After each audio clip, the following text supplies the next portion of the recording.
As is traditional for MCU properties, No Way Home left us with not one, but two post-credit scene teasers that are ripe with details regarding where his story will likely progress from here. The first post-credit scene gave us our first, and strangely enough, our only look at Eddie Brock's Venom, as played again by Tom Hardy from the Sony universe of the Spider-Man characters, and his presence left us with a few lingering questions. Many fans were actually quite disappointed by this post-credit scene. The first question comes as a direct result of the movie's internal logic, which states that the spell pulled forward individuals who knew that Peter Parker was Spider-Man, regardless of their universe of origin, and that this knowledge was the common thread that connected the multiversal travelers. It does not appear as if Eddie Brock knows that Peter Parker is Spider-Man. As he talks to the bartender, it seems clear of this. In the scene, it even seems possible that this may be the first time that he's hearing the name Spider-Man. He states that he should talk to, quote, this Spider-Man guy, leaving us to wonder how he was pulled through the multiverse if he didn't know who Peter Parker was, or that he lives a dual life as our favorite wall crawler. One particularly prominent theory is that it is not in fact Eddie Brock who knows of Peter's true identity, but instead it's Venom. In the closing moments of Let There Be Carnage, Venom states that symbiotes have a collection of shared knowledge from across the cosmos, and we have theorized before that symbiotes can even communicate across universes, though at the very least, it has been seemingly confirmed that they can pull a collective of knowledge and information together. What are we getting at? If, for example, Venom is able to communicate with the iteration of the symbiote from the Raimi era and Raimi universe with Tobey Maguire,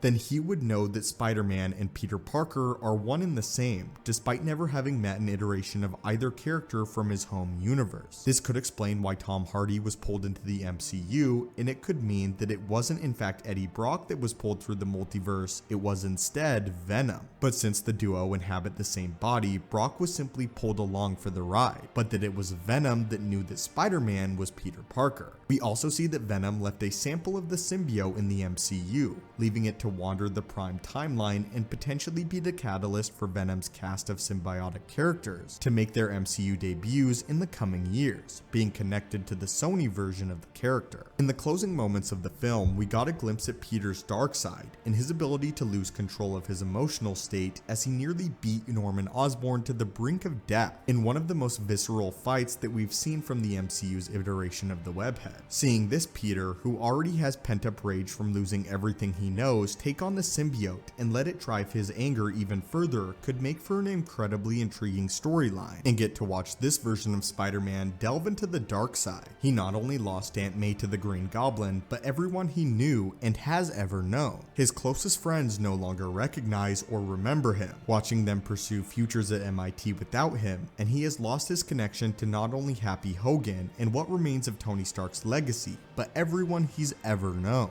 This could potentially fuel a dark descent that may draw Peter into a conflict with other heroes from across the MCU, and might lead to another Civil War type of story, wherein Peter's story comes full circle and crafts an incredibly engaging storyline for not only himself, but those who are forced to fight against him. However, thanks to the rules and regulations established by the Venom universe, we know the logic by which the symbiote operates, and these rules seem to hint that there will be another symbiotic antagonist villain appear before Tom Holland dons the iconic black suit. The logic behind this theory is that the symbiote cannot survive without a host for very long, and seeing as the bartender and the people in the bar were speaking Spanish, it seems logical that the symbiote is likely in a Central or South American country, while Peter is still obviously in New York City. If the symbiote has to bond with a host to survive, then we may see a new host take on the symbiote before it ever reaches New York, and this host could serve as a new antagonist for someone within the MCU before the black suit reaches Peter. The second post-credit scene was not simply a scene, but was a direct teaser trailer for Multiverse of Madness, similarly to how Marvel released an Avengers promo as the second post-credit scene of Captain America: The First Avenger. In this teaser, there's so much to unpack, and though we'll be giving a rundown of the most prominent details as of now, we will also dissect this footage in depth and give far more intricate analysis in coming days. Rest assured though, we're going to break down everything we saw of our first viewing. We got to see that Wanda does not immediately seem to be the direct instigator of many of these problems like we had previously thought, as it was reported that Scarlet Witch would be the main antagonist of Multiverse of Madness, and the catalyst for many of the monsters coming through the multiverse, although we don't get a clear glimpse of her into her supposed antagonistic role that has been rumored for months now.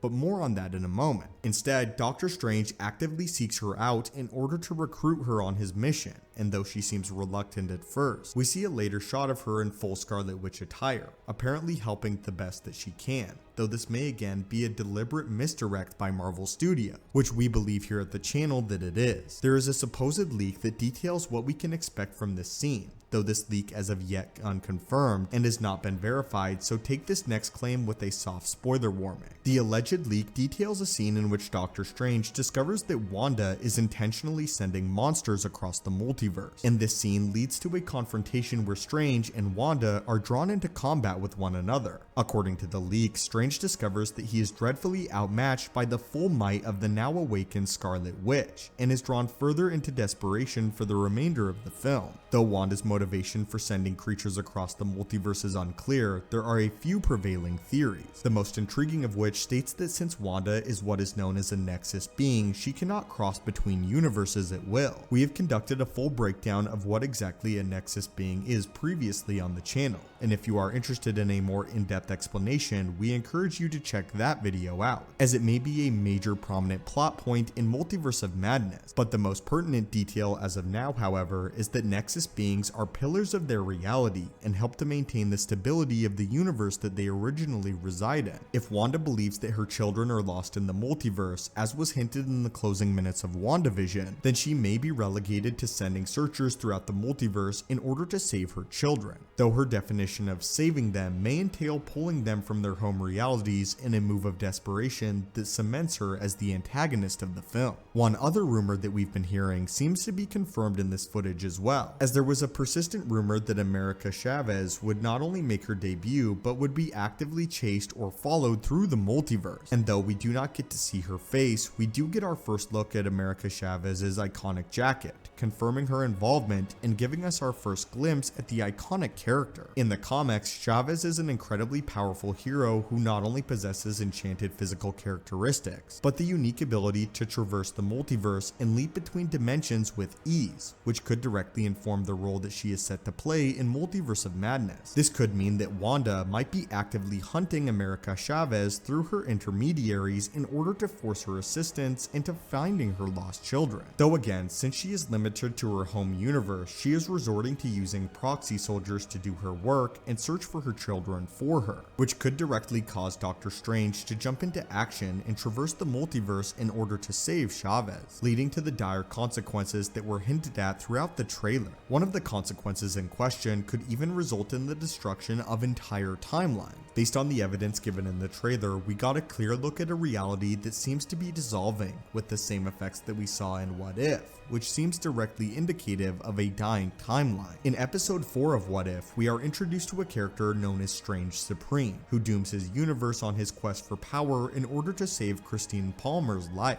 As his universe crumbles, we see the environment around him melt into tendrils of black ink, which we again see in this footage, indicating the death of a timeline in reality. This could directly confirm that the universe that Strange is currently inhabiting is actively dying and is in the midst of falling apart completely, though there is no confirmation that this is the primary MCU reality that Doctor Strange is currently in. If Doctor Strange is truly set to traverse different dimensions and explore alternate timelines across the multiverse, then this might not be his home timeline that is collapsing, merely a reality that looks eerily similar and might be sacrificed in order to build the stakes of the coming conflict. In addition to portraying Doctor Strange, it appears as if Benedict Cumberbatch is also set to reprise his role as Strange Supreme, who is now making his live-action MCU debut. One interesting side note to mention is that this continues the odd precedent wherein Benedict Cumberbatch plays both the principal protagonist and antagonist of a Doctor Strange film, seeing as he provided the voice and motion capture for Dormammu in his first solo outing. And while this does not have any prominent story-related stakes, it's a fun side detail to address nonetheless. The last we saw of Strange Supreme, he was watching over the pocket dimension containing Infinity Ultron, and it seems as if he may have abandoned his post, if this is again the same evil Strange, which could potentially allow for Ultron's eventual return at some point down the line.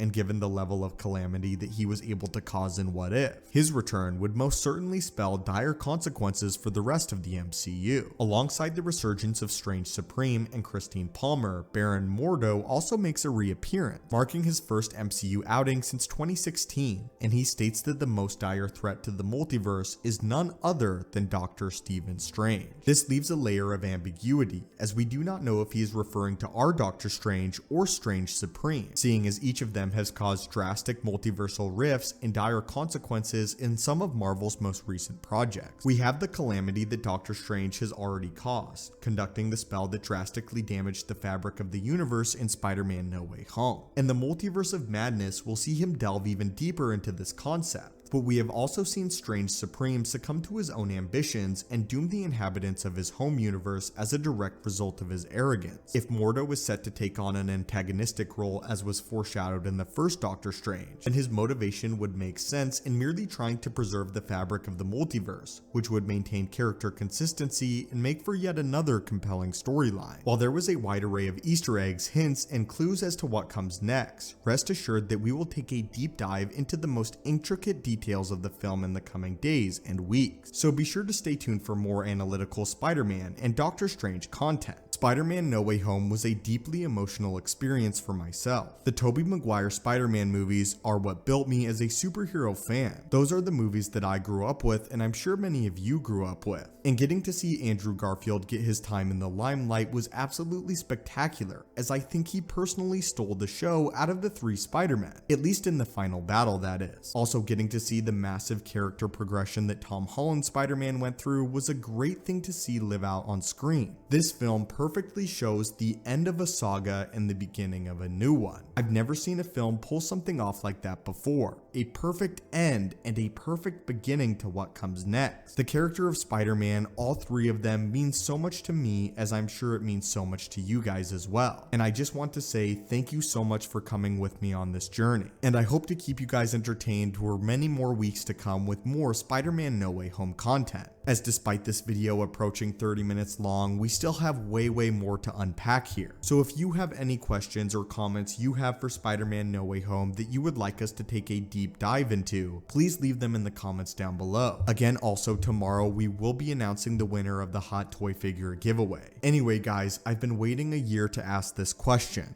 What did you think of Spider-Man No Way Home? What was your favorite moment from the film? And which of the three Spider-Men were you the most excited to see? Thank you as always so much for watching. Thank you so much for putting up with me for around 30 minutes. Hit that subscribe button to assemble and join our team. Have a great day, and I hope to see you in the next video.